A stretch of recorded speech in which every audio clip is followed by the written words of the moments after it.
y lo que hemos podido ir aprendiendo y juntos y juntas. Así que, bueno, un poco la idea era que leyeran hoy, eh, para la clase de hoy, ese ensayo, ese artículo de Daniel Bruno. Eh, un poco era una comparación entre los colegios pietatis, ¿verdad?, de pietismo, digamos, similares a lo que eran las sociedades religiosas o sociedades misioneras eh, del metodismo y de otros grupos, digamos, de renovación, y la comparación con las comunidades eclesiales de base, que fueron, digamos, tipo de comunidades que se, digamos, hicieron como muy populares en los años 70, 80. eh, Siguieron después, inclusive en algunos países siguen hasta el día de hoy, eh, con otro nombre, con otra forma, pero que también eran como grupos pequeños, especialmente nacieron en la Iglesia Católica Romana, grupos pequeños de personas, de 12, 15 personas, que en cada parroquia o en cada lugar trataban de leer el Evangelio con la óptica de la teología de liberación, eh, y en digamos, en esa línea y en esa metodología de ver, juzgar y actuar, ¿no? De poder ver la realidad, o sea, leer el Evangelio desde la realidad, en este caso del grupo, ya sea campesino, indígena, digamos, después grupos de mujeres y demás, y poder hacer una lectura del Evangelio que viene justamente a juzgar la realidad, a darle una iluminación para poder transformarla después, ¿no? Eso, por eso era ver, juzgar. Y algunos le agregaron después celebrar, porque estas comunidades terminaban y comenzaban con un momento celebrativo, ya sea de canto, de afirmación de fe, de oraciones, etc. ¿No? Un poco similares a lo que son los grupos pequeños, caseros, en el protestantismo. Así que bueno, la idea era que pudiéramos compartir, digamos, nuestra impresión de la lectura del artículo y también relacionándola con algunas, digamos, de las cosas que hemos aprendido en clase, ¿no? A mí me parece que más que repetirlas yo, sería bueno que ustedes pudieran compartirlas, porque creo que de esa manera también ustedes internalizan más, digamos, los conceptos y lo que hemos aprendido. Simplemente decir que fíjense cómo la teología de liberación, los movimientos, digamos, de cristianismos liberadores o de cristianismo de liberación que se dio en América Latina, que se dio en África, que se dio en varios lugares del mundo, tenían su movimiento de renovación espiritual. Y las comunidades eclesiales de base, si ustedes pudieron leer el artículo de Daniel Bruno, fueron comunidades muy, vamos a decir, muy entusiastas. Fueron miles, miles de comunidades en toda América Latina, inclusive también entre los latinos de Estados Unidos, eh, digamos, que vivían en el exilio. Y bueno, en Argentina fueron muy populares en la Iglesia Católica Romana, y también en algunas iglesias evangélicas se dieron, ¿no?, la mano con los famosos grupos caseros, grupos de encuentro bíblico y reflexión y oración, grupos de discipulado, llámenle como le quieran, la iglesia evangélica, pero digamos, como, fíjense, como todo movimiento que quiere transformar la iglesia, transformar la realidad social, cultural, etcétera, tiene que tener una raigambre de espiritualidad, un movimiento de renovación espiritual que le dé vigor, que le dé fuerza, que le dé también discernimiento espiritual, que no viene, como dijimos, desde la academia solamente. O sea, la teología de la liberación, el cristianismo de la liberación, hubo teólogos y teólogas que le dieron, digamos, dirección desde, desde lo intelectual, pero en general eran teólogos y teólogas que venían del campo popular, que venían trabajando con la gente, aunque tenían una formación académica, universitaria, pero rápidamente se involucraron en los movimientos, digamos, de renovación que tenía eh, justamente bueno, los movimientos de cristianismo y liberación en América Latina. Quizás el más cuestionado en su momento fue un teólogo uruguayo que fue Juan II, un gran teólogo, y justamente cuestionado porque en realidad él tenía un grupo, justamente, a lo mejor no estaba en una villa de emergencia, pero tenía un grupo de, de líderes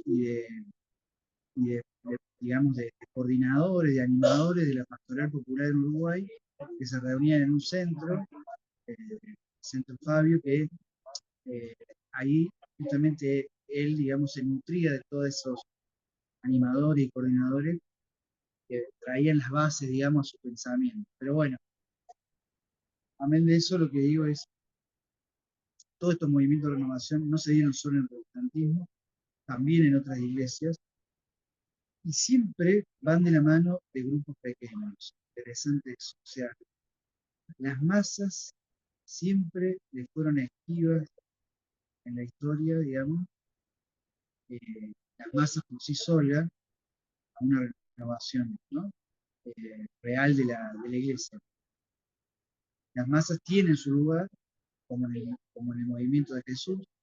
Hay momentos de masas, de multitudes, en la alimentación de los 5.000, sin contar mujeres y niños, y tantos otros momentos, pero en realidad la estrategia de Jesús siempre fue buscar los grupos pequeños, ¿no? Los 70, los 12, los 4 que tenían, los 3 que iban con él siempre, ¿no? Pedro, Santiago y Juan, las mujeres que lo servían y seguían a Jesús a cada rato. Bueno, digo esto como para hacer como una especie de panorama general de esto de los movimientos de renovación, la necesidad que tienen de poder tener grupos donde la comunidad se fortalece más de cara a cara, grupos de no más de 12, 20 personas, porque si no se pierde un poco esa capacidad que tiene el grupo de contener más las realidades personales, y, y cómo conectar ese grupo con, digamos, un movimiento mayor o con la iglesia mayor digo en cantidad. Entonces, bueno, eh, les quiero dar lugar a ustedes y, y bueno, ya al finalizar la clase de hoy, compartiremos algunas cuestiones sobre el trabajo final. No sé si alguno se anima, tenemos unos 5 minutos cada uno para compartir un poco lo del artículo, pero más que nada cómo lo van relacionando con lo que estamos viendo.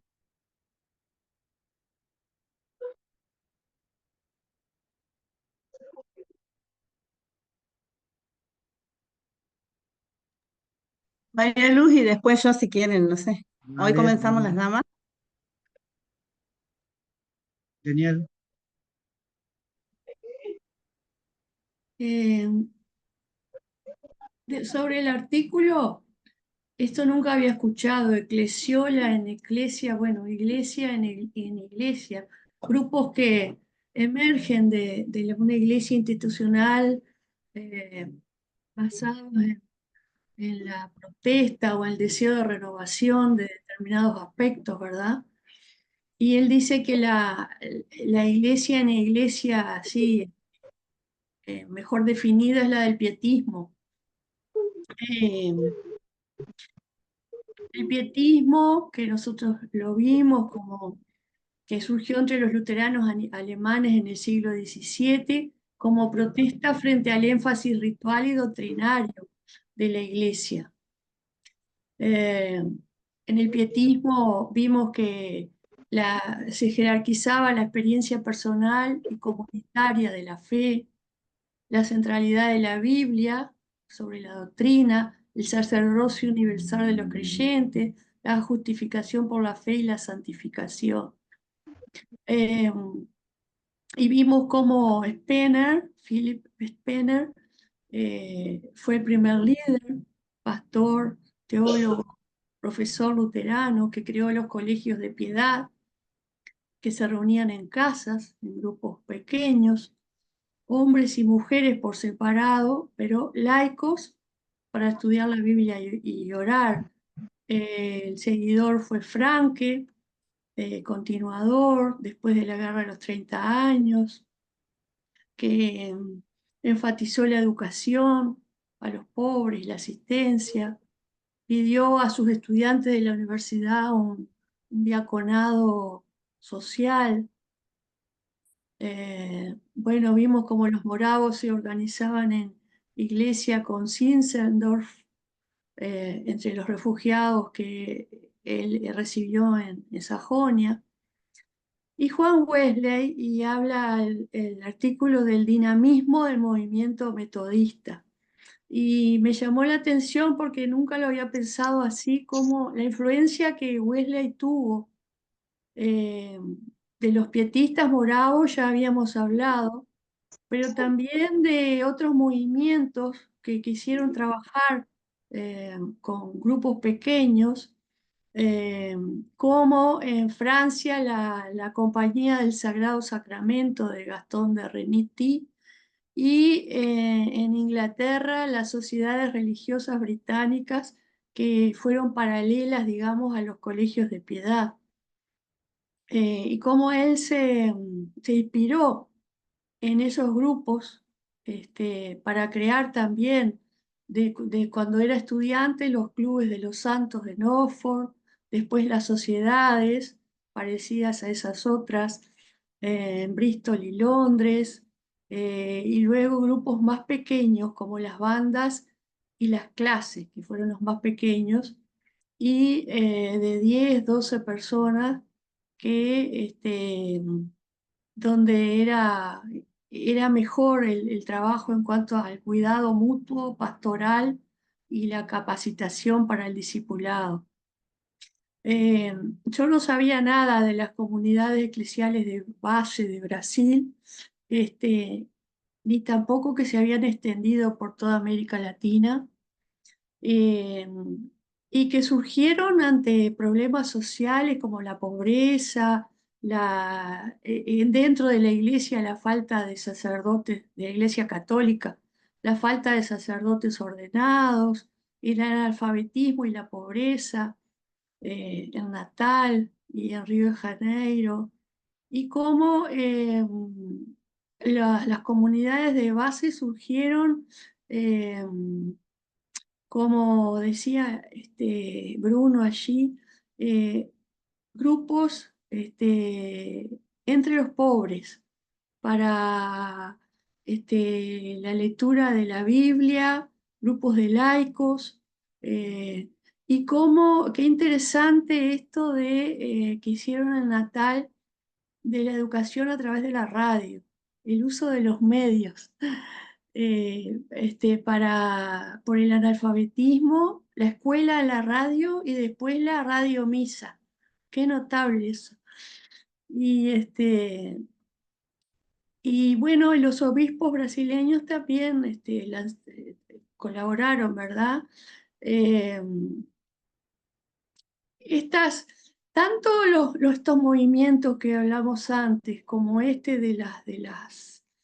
las comunidades de base, no eran separatistas. O sea, ni Wesley fue separatista, ni Spener, ni en un principio, digo, pertenecían a la iglesia anglicana, en el caso de Wesley, y estas de base también siempre permanecieron dentro de la iglesia católica, aunque, aunque tuvieron rechazo. eh, a diferencia de los protestantes, ¿verdad? La iglesia católica mantiene eso de que el sacerdocio es de los sacerdotes. Y sin embargo, la apertura de algunos o sacerdotes o de algunos obispos ha permitido esas comunidades de base, ¿no? Esa, este, esa heterogeneidad que se vive dentro de la Iglesia Católica. Eh, lo que unía al pietismo con estas comunidades de base era justamente la participación de los laicos, ministerio de los laicos, la centralidad de la Biblia como, como doctrina, digamos, la participación por igual de todos y la construcción de la fe desde la palabra y la vida cotidiana, en espacios donde podían hablar de sus problemas. Quizás en el pietismo había alguien que guiaba, quizás en estos grupos de comunidades de base era más una construcción colectiva a partir de los problemas cotidianos de ellos. Y qué interesante cómo nombra también el trabajo de Ernesto Cardenal en Nicaragua,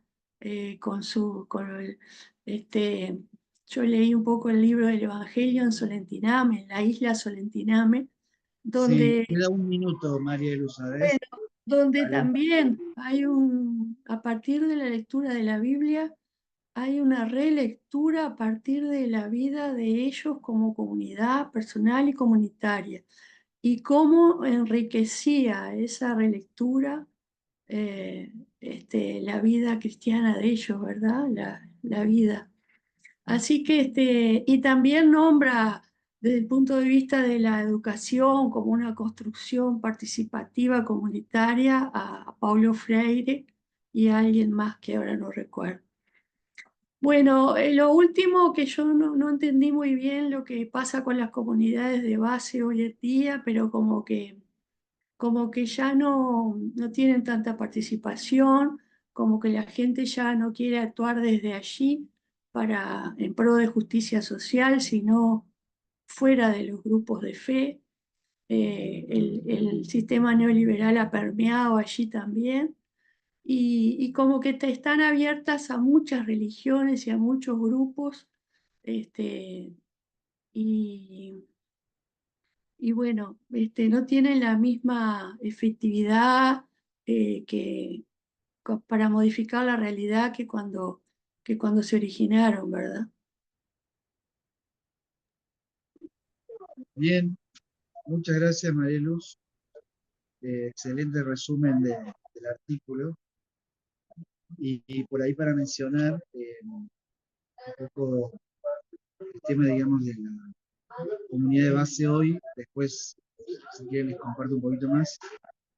Pero Sí, simplemente eso que decís vos, María Luz, digamos, del avance y la acción, digamos, del modo neoliberal en la cultura, pero también de que quizás, bueno, todas las comunidades eclesiales de base dentro de la Iglesia Católica tuvieron que reinventarse también, porque en algún momento, y lo menciona ahí Daniel Bruno, la jerarquía, vamos a decir, o iglesia-institución, las va, digamos, las va a cooptar en el sentido que la va a empezar a tutorear y la va a empezar a administrar desde la iglesia.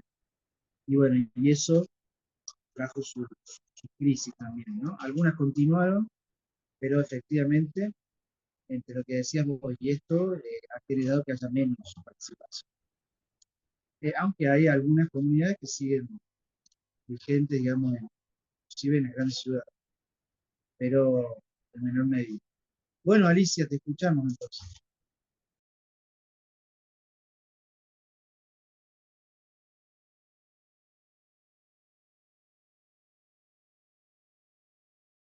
Bueno, como saben, mi esposo trabaja en un espacio acá en política y a cada 15, 20 minutos hay gente golpeando la puerta, así que espero que no suceda mientras estoy exponiendo.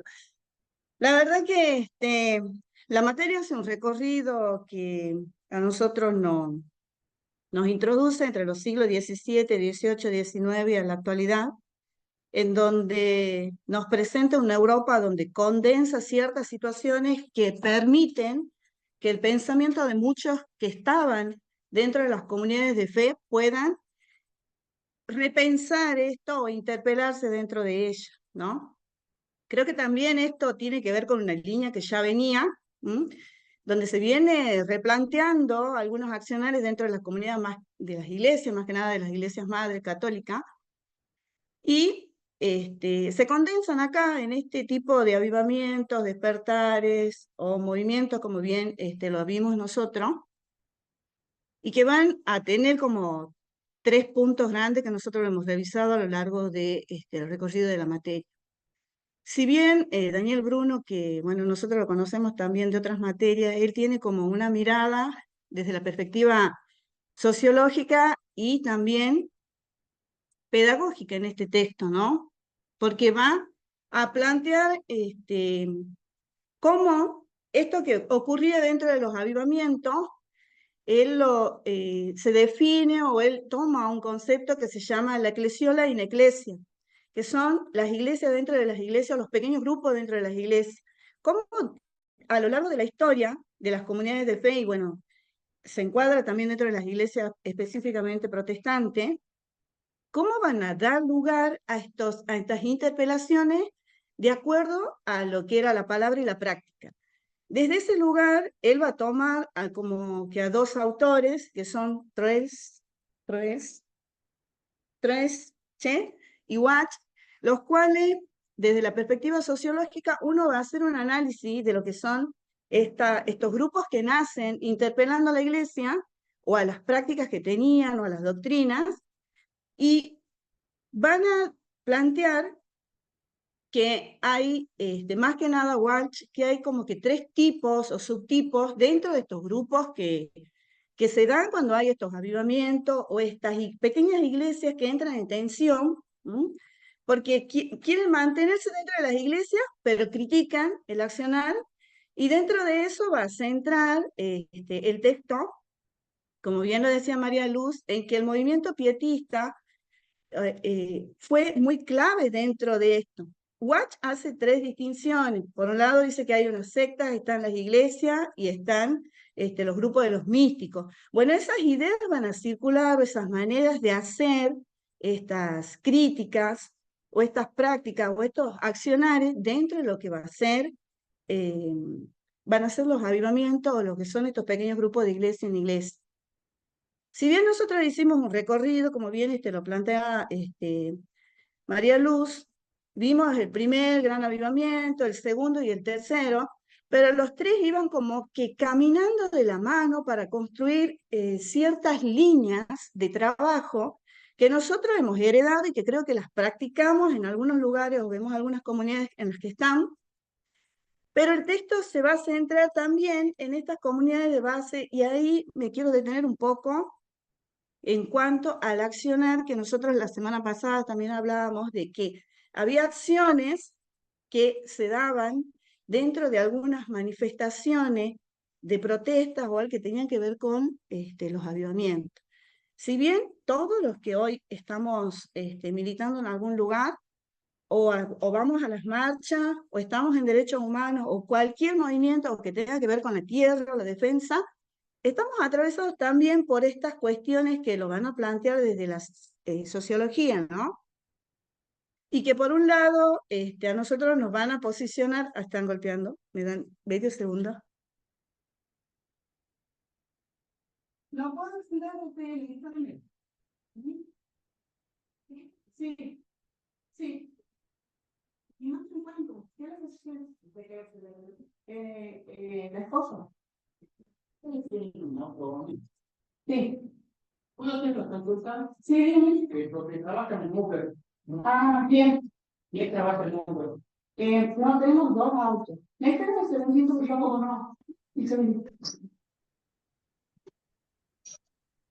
Perdón, voy a terminar y de ahí voy a tener que atender, porque es Dale, urgente. dale. Bien, bueno, me quería centrar en lo que al último María Luz estaba hablando con respecto a lo que es las comunidades de base y cómo después de lo que esta condensación de lo que se viene dando a lo largo de la historia, y también dentro de las iglesias que son las iglesias más antiguas.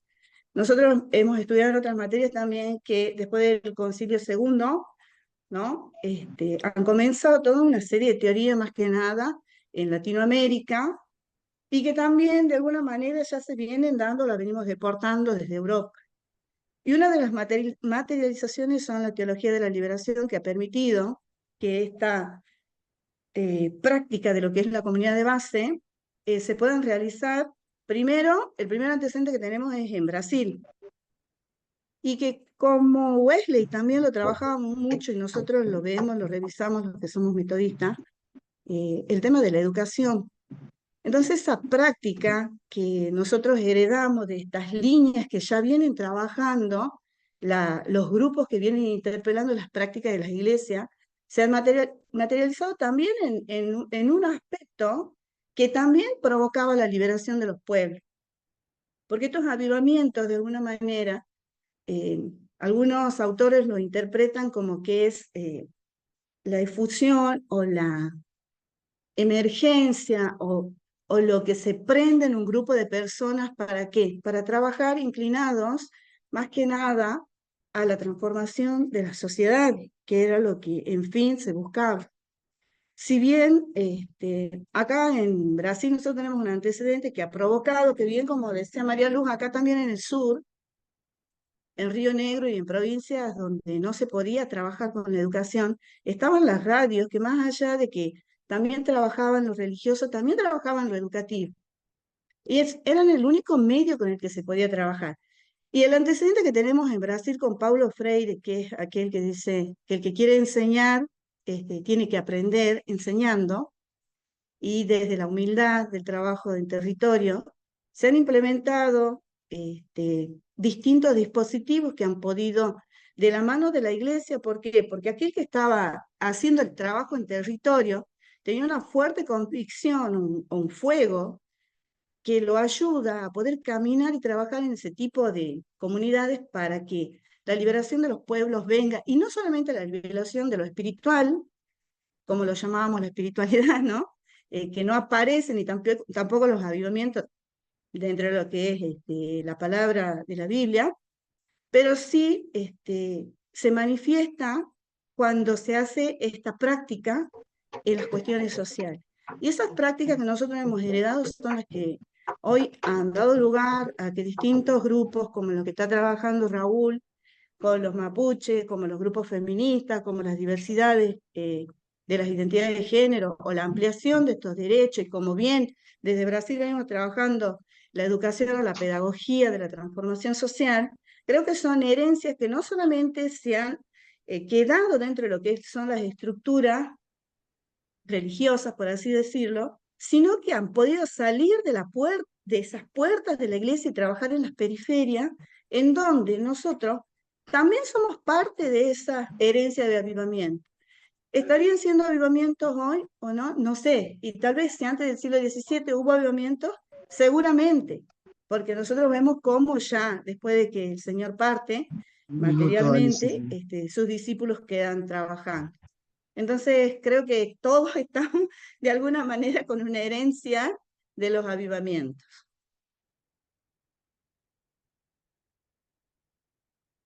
Y hasta ahí llego. Bueno, gracias, Alicia. Y está bueno ver cómo muchos de de las causas, digamos, de la militancia social, política en América Latina fueron alimentados por estas comunidades eclesiales de base, inclusive grupos, como decía Alicia recién, feministas, o grupos de lucha por la ecología, por la tierra, por derechos humanos, sociales y demás. Lo que pasa es que eso es algo eh, que mencionaba María Luz antes también, cómo muchas veces estos grupos después se distancian de lo que es su raíz, vamos a decir, religiosa, vamos a decir, de experiencia religiosa, ¿no? Empiezan a tener, digamos, como muy fuerte la ideología, digamos, social y política, pero se desvincula un poco de la fuente, de la fuente, digamos, de la fe, vamos a decir, ¿no? Eso también es algo, Ese es el riesgo que dice Boenefer que se la, puede correr con este tipo de movimientos o exactamente. despertar. Sí, y por otro lado, el tema de los grupos pequeños, que, bueno, eh, voy a seguir escuchando, pero digo, siempre los grupos pequeños en la iglesia, grupos comunitarios o la eclesiola ineclesia, tienen sus ventajas y tienen sus riesgos.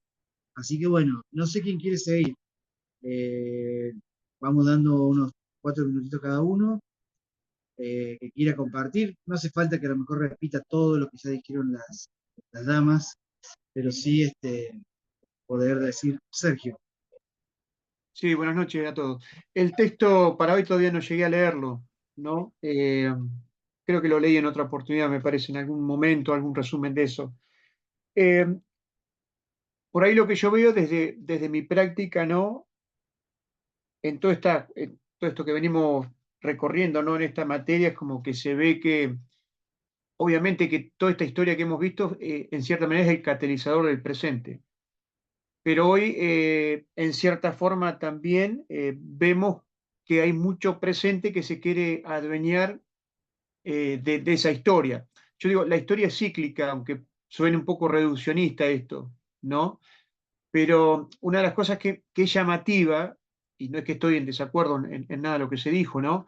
Es que, por ejemplo, el avivamiento, vamos específicamente a John Wesley, ¿no? Lo que provocó en sí como un resultado fue la transformación social. O sea, eso fue notorio y en cierta manera entra dentro de los anales de la historia, esa transformación que hubo en medio de todas esas circunstancias, ¿no? Eso no se puede negar. O sea, y hoy por hoy, yo creo que hoy el mundo está muy complicado, ¿no? El posmodernismo y el capitalismo incipiente por ahí pareciera como que no nos deja ver o no nos permite ver esos cambios o esas transformaciones que desearíamos ver. Y sí los veo, como por ejemplo en la lucha de mis compañeros, en sus renegadas, en sus malas sangre, en sus disgustos, ¿no? Dejar su vida, dejar un montón de cosas en esa lucha por generar esos cambios, esas transformaciones. Pero a grandes rasgos, hoy me pregunto, ¿no? Por ahí de una manera generalizada, ¿no? ¿Cuál es el énfasis? O cuál es el énfasis que se pretendería dar? Algo que me llamó mucho la atención, hace un par de meses atrás participé en un congreso latinoamericano de plantación de grupos misionales y me llamó mucho la atención el gran crecimiento que hay en América Latina de movimientos no denominacionales, que definitivamente son movimientos que hacen grupos misionales en las casas, ¿no? Se reúnen 10, 12 personas y ahí estudian la palabra, pero me llamó la atención cómo esto se está haciendo exponencial, ¿no? Algo que no había escuchado hasta ese momento. Eh, Son movimientos antitemplos. Yo creo que por ahí yo comulgo mucho con esto. Yo soy un convencido que los templos tendrían que dejar de construirse, ¿no? Para pasar a que seamos iglesia. Y yo creo por ahí pasaría un poco por ahí, ¿no? Y la historia nos muestra, en cierta manera, volviendo al ejemplo de Wesley, sin hacer mucho eco de lo que los compañeros han tratado y lo que la historia hemos compartido, ¿no? Yo creo que las transformaciones nacen desde el seno mismo del hogar, ¿no? Desde el día a día, desde esa situación de convivencia, ¿no? Entre vecinos, entre amigos, familiares, etcétera, etcétera, pero también hoy se ve que se ha capitalizado mucho, en cierta manera, el tema del ministerio pastoral. O sea, una de las cuestiones precursoras de Wesley en ese desacuerdo o en ese disgusto, entre comillas, con la cuestión anglicana, que no le quería promover personas para que pudiera llevar adelante, bueno, ahí surge todo este tema, como habíamos dicho, del laicado, ¿no? Y hoy por hoy hay un monopolio, en cierta manera se ve un monopolio del ministerio pastoral, mientras hay muchas personas capaces, obviamente, dentro de los templos, sentados en un banco o en una silla. Entonces, hasta que yo creo que el despertar en esta época tendría que venir desde ahí, ¿no? Desde esa impronta de conocer el pasado. Después, muchos hoy en día, por lo menos hablo desde mi fe, han capitalizado también los grandes avivamientos, como que esto es descubrimiento del presente y no del pasado. Y si se recorre la historia, obviamente, por ejemplo, el caso, como veíamos, del avivamiento de Wesley, fue un avivamiento precursor que marcó obviamente un antes y un después y nos sigue interpelando hasta el presente. Bueno, básicamente es eso lo que quiero compartir para darle lugar a otro compañero. Dale, gracias Sergio. Y bueno, tema para seguir charlando y debatiendo, ¿no? El tema de la importancia que tiene, bueno, los grupos no tan, digamos, dependientes ni sujetos a ciertas estructuras institucionales, que vuelvo a decir, tiene sus ventajas y también sus riesgos. ¿Quién quiere seguir? Vamos dando Em, menos Hola. minutitos a cada uno, si no nos Claro, llegamos. sí, entiendo. Hola, ¿se Tres, escucha? 4 minutos. ¿Se escucha? Dale. Yo no me escucho bien. Sí, Sí, sí. Bueno, em, sí, comparto la mirada, ¿no? Para mí la cursada fue interesante poder repensar lo que quizás lo contextualizo. Trevelin, amigo pastor, dice, yo quiero volver al pietismo. No es no está hablando de esto. Habla de un pietismo ilusorio, lo que decía poco Sergio, poco histórico, una imagen, no sé, suena a piedad, no sé qué es lo que quiere decir. Le señalo los años atrás, estoy hablando de algo que pasó hace 10 años quizás. Le señalo mira, pero el pietismo, no sé, generó la liberación de los esclavos a la larga o mejoramiento de los trabajadores.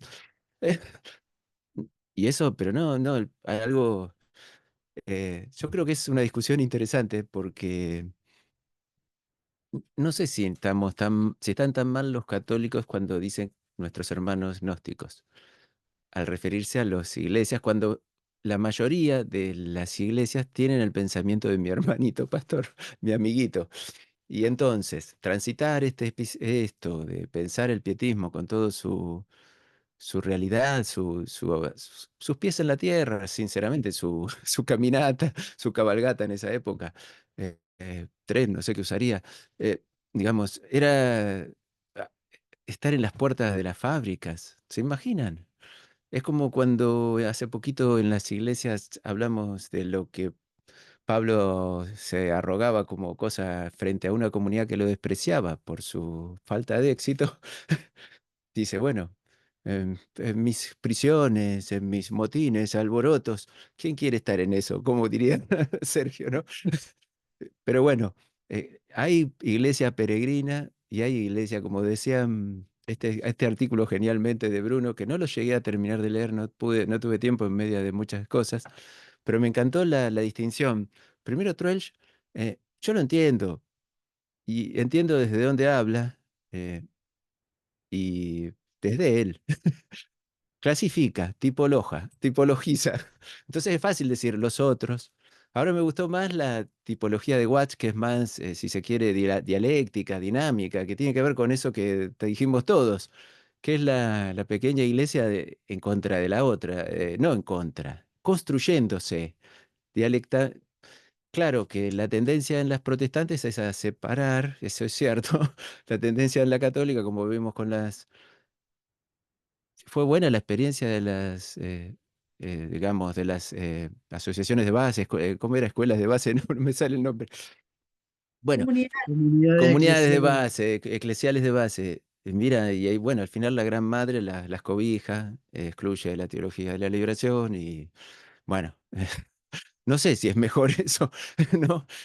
Por ahí nosotros, sí es cierto, en este momento yo Un me minuto. siento comunidad, sí, siento comunidad me siento parte de una pequeña iglesia que no, que la puedo compartir capaz que con algunos en la iglesia, eh, pero en otra iglesia que quizás no se quiere comprometer no entiende que el evangelio signifique eso.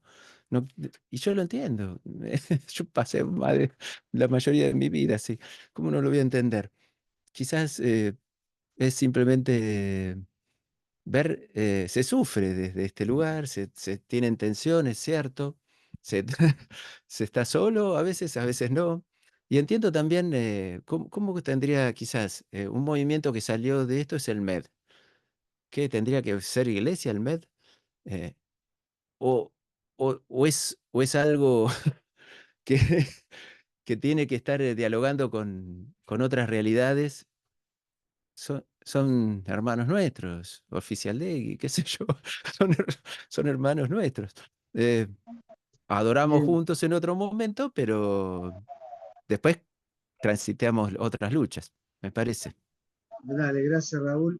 Sí, ahí viene todo lo que son los organizaciones o movimientos paraeclesiásticos, que se llama, que no son iglesias, que a veces han funcionado en algunas dinámicas como una dinámica especial, obviamente, incluso algunos ecuménicamente, pero no son iglesias, digamos. También eso a veces para no, digamos, confundirlo.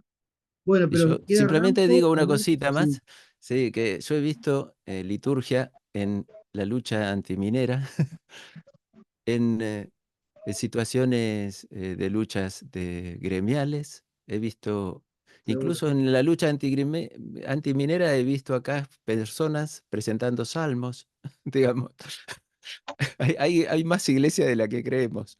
Seguro, seguro. Gracias, Raúl.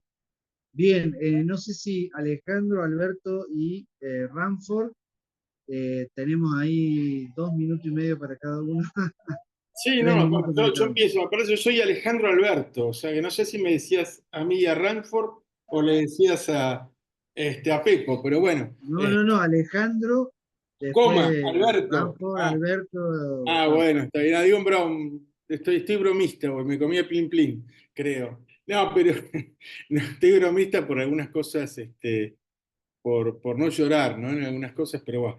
No, a ver, la lectura del artículo que me pasó lo mismo que a Raúl, como es muy largo, no lo pude terminar porque es muy interesante. Uno tiene que ir desgajando, digamos, en distintos lugares, momentos, épocas, pero bueno, todo, o sea, todo lo que a mí me llamó atención el artículo, pero también de la materia. Creo que lo dijo Sergio hace un ratito, que hay muchas cosas que ya dijeron, que si repito, discúlpenme. Creo que la historia es cíclica, pero yo lo que veo es que en este momento, si bien se dan muchas de las condiciones que se dieron, por ejemplo, con Wesley, la revolución industrial, está la presión de los poderosos, por llamarlos de alguna manera, ¿no es cierto?, que no surgen, porque cuando quieren surgir, ¿qué hay? Un tweet o lo que sea, cosas que de golpe los antiguos, llámese Wesley, Spener o el movimiento inglés, no tenían. O sea, eh, si bien se iba gestando más lentamente, ese es otro tema que es la gran velocidad en la que se gestan los distintos problemas y movimientos también, porque no nos olvidemos que, a ver, pseudo-avivamientos, yo veo muchos en la ciudad de Buenos Aires, por ejemplo. Veo florecer iglesias, veo chantas. No quiero personalizar, pero tuve un par de decepciones en el último tiempo con gente que yo quería seria. Y bueno, y termino apoyando a El Salvadoreño, a Bukele, qué sé yo. Y no creo que ese sea un ejemplo para un verdadero cristiano o para un tipo que tiene, aunque sea una concepción antigua, una concepción de pietismo. Yo creo que fue, y yo ahora lo voy a personalizar, uno de los motivos por los que me fasciné con la iglesia metodista hace más de 10 años en Uruguay. Eh, Un minuto, Ale. sí, sí, no, resumo, es primero por el pensar y dejar pensar. Me pareció que eso era algo que movilizaba toda cualquier estructura. Digamos, y lo segundo, lo que era el pietismo, pero un pietismo entendido en el siglo XXI. No, obviamente no me quedo con el pietismo de los alemanes o más atrás. Creo que hay mucho por hacer y dentro de nuestra iglesia se hace. ¿Mm? Es un poco un resumen porque si no me excedo. No, muy bien, Ale, gracias. Y yo quiero dar escuchar a Ramford y Alberto. Le damos 2 minutitos y medio a cada uno y después hacemos el cierre. Bueno, gracias, profe.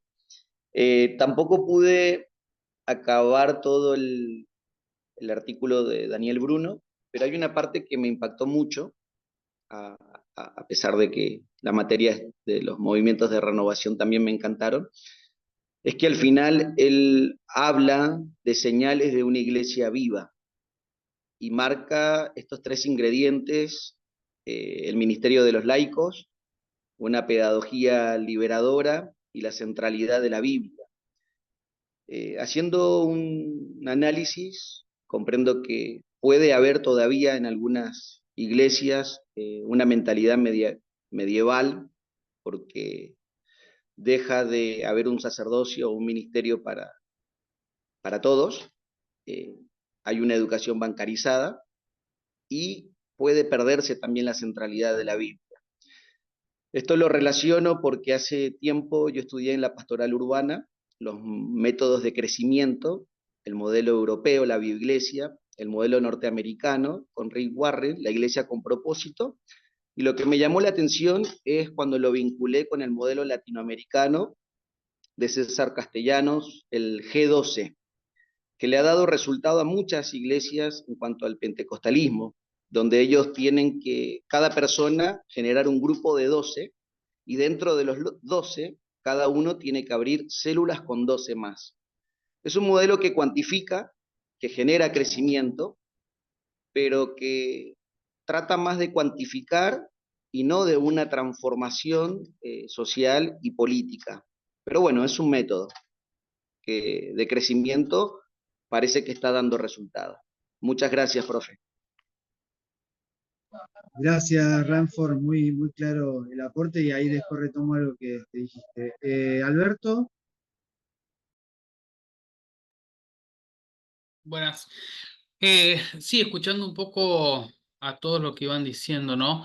Creo que el tema del avivamiento es algo muy que nos interpela, me parece, a nuestras iglesias de una manera muy fuerte, ¿no? Creo que el movimiento más cercano que tuvimos, por lo menos a lo que fue el metodismo, así algo que se empezó a generar, era el que había sucedido en Estados Unidos, bueno, que lo habíamos hablado en una de las clases, pero me parece que el hecho de sentir el avivamiento tiene que a veces que ver más con un movimiento, más con un sentir interno, ¿no? Cómo nos mueve eso en nuestras comunidades, en lo que vamos haciendo día a día. Muchas veces tomamos el avivamiento como una cuestión que tiene que hacer explotar nuestras iglesias de gente o de, que sería genial, digo, todo el mundo quisiese eso, por supuesto, no digo que no, pero me parece que todos o en algún momento vivimos o vamos a vivir o sentir algún avivamiento que nos va a hacer mover dentro de nuestras comunidades, dentro de nuestra vida de fe, que lo que hace creo que es eso, ¿no? Hacer ese clic en nosotros y darnos cuenta, ese sentir del espíritu que nos puede hacer justamente movernos hacia otras personas, sean miembros de nuestra comunidad o de la sociedad misma o de nuestra congregación, para llevarlos a Cristo. Me parece que por ahí a veces lo llevamos a estructuras más grandes que han sucedido a lo largo de la historia, que creo que se necesitaron también para llevar el mensaje, esos misioneros, esos peregrinos, estas personas que iban, familias que dejaban todo, iban de un lado a otro, que no digo que no pueda suceder o que tenga que suceder. Pero bueno, también en eso hoy en día me parece que vemos un riesgo muy grande y ya, bueno, Ale lo ha comentado y varios también, en muchas iglesias que toman esto, lo mediatizan, por decirlo así, lo convierten en un show y envuelven a la gente en algo que para mí en algunos casos es bastante dudoso. Es difícil también, porque también es difícil juzgar de afuera y decir, no, eso no es del espíritu, mirándolo por la tele, digo. Y la verdad que yo no lo sé, no tengo la certeza 100% de que sea o no sea. A veces uno puede distinguir rápidamente si el que lo está haciendo, cuáles son sus intenciones, ¿no? Porque cuando empieza con la monedita o que el señor está pidiendo 5.000 pesos, cuando empiezan con eso, bueno, pero digo, es difícil a veces poder decir cuál es el movimiento del espíritu en la vida del cristiano en cualquier iglesia, ¿no? Eso es un poco lo que me deja girando en la cabeza. Gracias, Alberto, muy, muy bueno, muy claro. Y yo quería robarles 2 minutos de su precioso tiempo para ofrecerles el lente del avivamiento. Este lente del avivamiento, este anteojo, vos te lo pones y ves avivamiento donde hay. No, mentira. Un poco, riéndonos un poquito, yo creo que acá digo, no hablando de nadie en particular, sino el problema es cuando del avivamiento hacemos justamente un evento repetitivo y, digamos, necesario todos los días. Porque si uno ve en la historia, los avivamientos, los movimientos de renovación no vinieron todos los años, no existieron todos los días. Los avivamientos justamente vinieron en épocas de la historia donde el cristianismo, un sector del cristianismo necesitaba renovarse, necesitaba despertarse, y creo que este es el problema. El problema es cuando, por ejemplo, el pentecostalismo, como lo vimos la otra vez, el pentecostalismo fue un gran avivamiento que nace, como les dije, en comunidades afroamericanas en el estado de California y en algunos lugares de Estados Unidos, pero casi paralelamente también nace un despertar pentecostal con características similares en la Iglesia Metodista de Chile, que es donde surge en 1910 la Iglesia Metodista Pentecostal de Chile. No casi en en 1908 fue lo de Azusa Street, en 1909, o algunos dicen antes que fue lo de Chile, pero bueno, no importa. Lo que voy es, los avivamientos, ¿no? Claro, la Iglesia Metodista Pentecostal de Chile lamentablemente después tuvo un derrotero que bueno, no viene al caso ahora plantearlo, pero lo que voy es, hay momentos en la historia que el cristianismo se duerme, que las iglesias se anquilosan, se vuelve todo pesado, duro, la iglesia pierde entusiasmo, pierde efectividad, pierde... y no hablamos solamente de cuantificación, como decía Ramford, porque justamente, ¿no?, la iglesia cristiana, cuando fue perseguida, que fue donde menos fueron, y fue martirizada en el Imperio Romano, también la iglesia, esa iglesia fue muy pequeña, pero fue la que permitió después el crecimiento un siglo después, ¿no? O sea, a veces los resultados no se dan en el momento, ¿no? Ahora, lo que yo creo que nosotros tenemos que orar por un avivamiento si creemos que nuestra comunidad, nuestra iglesia está anquilosada, cansada, dormida, sí, pero tenemos que orar, tenemos que buscarlo en oración, pero también es una gracia de Dios. O sea, hay un buscar del ser humano con todos los medios que pueda, legítimos, bíblicamente y legalmente, pero muchas veces se quiere reeditar el avivamiento a la fuerza, ¿no? Y esto es el problema, ¿no? Y entonces se identifica que una cosa es avivamiento si las personas se caen, o una cosa es avivamiento si, vamos a decirlo desde el otro lado, si se dan comunidades eclesiales donde la gente lucha por los campesinos, donde se entiende o se enseña Pablo Freire. Digo, el tema es, el espíritu siempre nos va a sorprender en la historia, siempre. Y va a retomar cosas seguras del pasado, como dijeron ustedes, la historia es cíclica, pero también el espíritu nos sorprende. Y yo creo que eso me parece interesante. Lo que sí podemos ver en los últimos 2000 años de cristianismo, por lo menos así lo veo yo, y para ir terminando y hablarles del trabajo final, es que en realidad los grupos pequeños siempre fueron necesarios. O sea, si hay algo que podemos decir del artículo de Bruno es que tanto en los colegios pietatis como en las comunidades eclesiales de base, como las distintas comunidades pequeñas a veces que hay en iglesias, ¿no? Católicas, en iglesias evangélicas, o estos grupos no denominacionales que mencionaba Sergio, siempre son necesarios los espacios pequeños. Ustedes saben que la iglesia evangélica en Corea creció de una manera tremenda, Corea del Sur, ¿no? Estoy hablando hace 20 años atrás. Iglesias multitudinarias, masivas, miles y miles de personas aceptando a Jesucristo en campañas. ¿Y qué pasó? Eran iglesias de miles de personas, y yo conocí al pastor metodista de una iglesia metodista en Seúl, que era la iglesia más grande del mundo, la iglesia local más grande del mundo en ese momento. Creo que tenía más de, creo que 40.000 personas, no había manera. Y ellos idearon el plan de volver a ser iglesias pequeñas, iglesias que no superaran las 100 personas o las 80 personas, porque justamente en una iglesia multitudinaria masiva se pierde la calidez, se pierde la relación profunda, se pierde el discipulado auténtico y empiezan a jugar otros criterios. No estoy diciendo que lo multitudinario es malo en sí mismo, pero fíjense los riesgos. También los grupos pequeños tienen sus riesgos, porque en esto de los evangélicos, ¿qué ha pasado? Se usa y abusa a veces de las células, de los grupos pequeños, ¿para qué? Trae la ventaja de que muchos laicos desarrollan sus dones, ¿no? Y empiezan a ser como pastores laicos en ese grupo. Pero ¿qué pasa?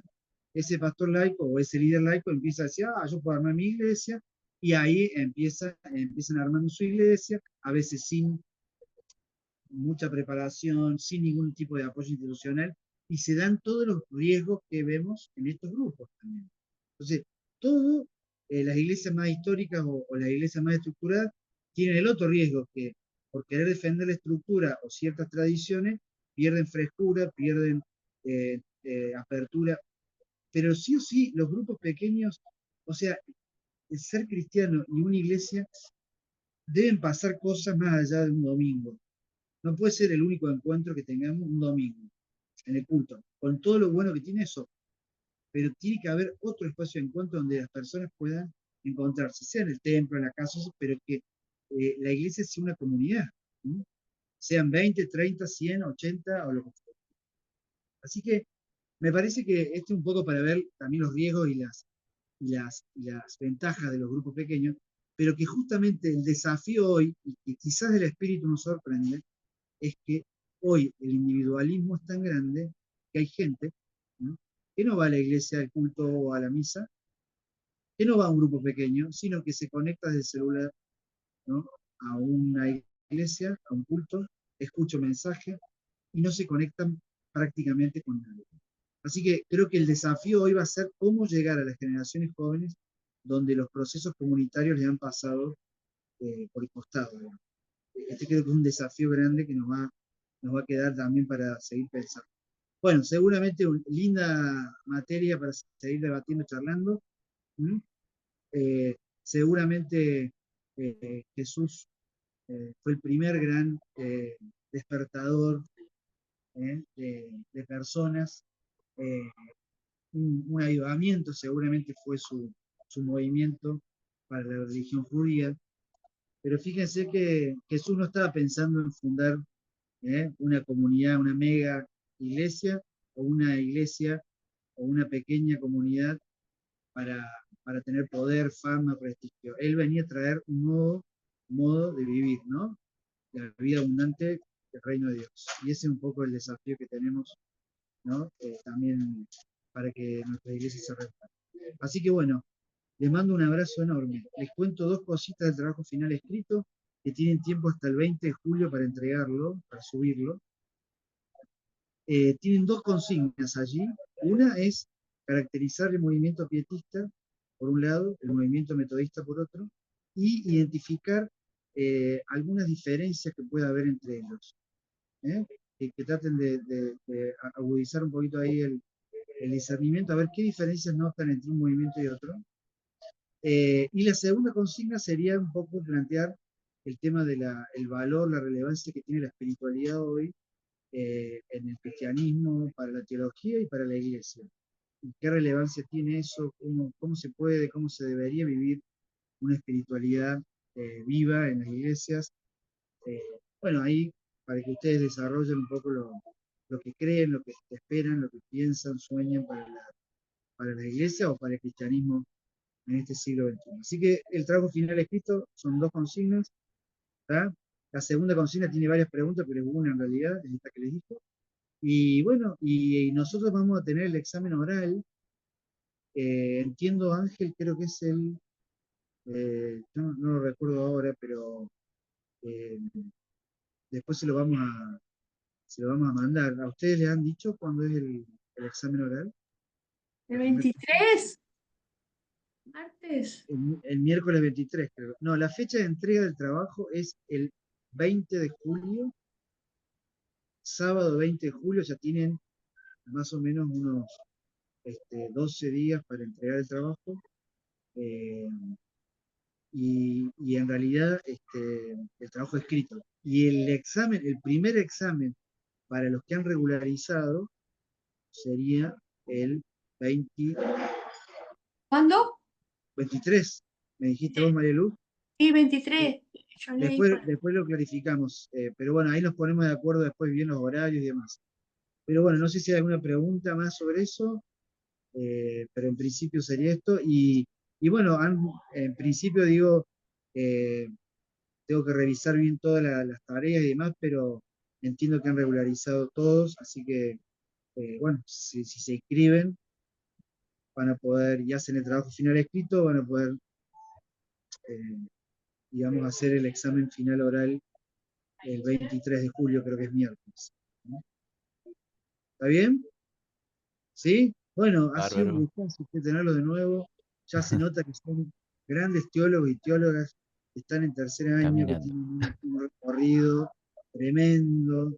No, en serio, un gusto poder compartir con usted porque aprendo mucho yo también de sus intuiciones, de sus pensamientos. Así que les mando un abrazo enorme y bueno, nos estaremos cruzando quizás en algún momento cuando Dios lo disponga. Amén.